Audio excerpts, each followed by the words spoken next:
আসসালামু আলাইকুম রহমতুল্লাহ। ভিউয়ার্স, আমরা দৈনন্দিন যে পুষ্টির চাহিদা মেটাই এর অনেকাংশই আমাদের পূরণ হয় ডিম খাওয়ার দ্বারা। তো এক্ষেত্রে দেশি মুরগির ডিমের জুড়ি নেই। দেশি মুরগির ডিম অতুলনীয়, আর এজন্যই আমি অনেক কাজের ব্যস্ততার ভিতরেও ছোট্ট একটি দেশি মুরগির ফার্ম দিই। আর এখান থেকে আমি মাঝে মধ্যে ডিম সংগ্রহ করি, আর এটা খাওয়ার জন্য অনেক সুস্বাদু। তো আজকে আমি ফার্ম থেকে একটা ডিম নিয়ে আসি। আগেও কিছু কালেকশন করা ছিল, তো তারপরে এই ডিমগুলো সিদ্ধ করে সাথে মুরগির গোশত দিয়ে একটি সুন্দর তরকারি রান্না করা হয়, যেটা আসলে অনেক সুস্বাদু ছিল, অনেকই সুস্বাদু ছিল।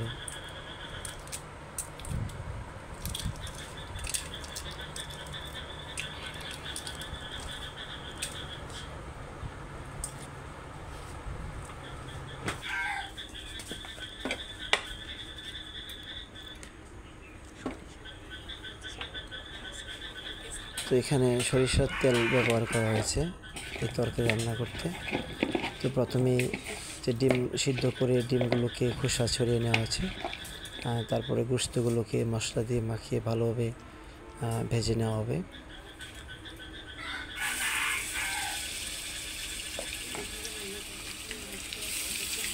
তো রান্না করে ডিম গোশত একসাথে অনেক টেস্টি একটা আইটেম তৈরি হয়। তো এটা মাঝে মধ্যেই করা যায়, আর বৃষ্টির দিনে তো এটা অনেক সুস্বাদু হয়। সাথে যে খিচুড়ি থাকে বা পরোটা থাকে, তো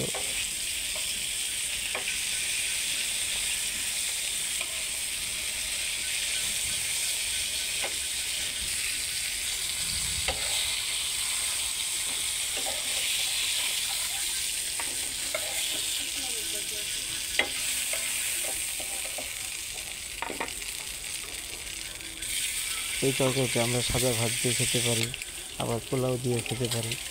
সব ক্ষেত্রে অনেক সুস্বাদু হয়।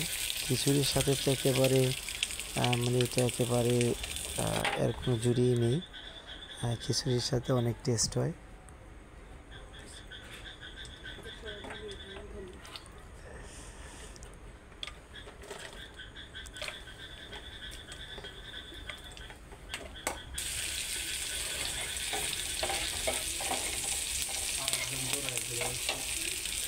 তো এই ভিডিওতে আমি একটা মেসেজ আসলে দিতে চাই সবাইকে, যে যাদের সুযোগ আছে অবসর কিছু সময় বের করে শত ব্যস্ততার মধ্যেও যদি সুযোগ থাকে, তাও কিছু দেশি মুরগি আমরা পালন করতে পারি, যার মাধ্যমে আমাদের পুষ্টির চাহিদা পূরণ করতে পারি।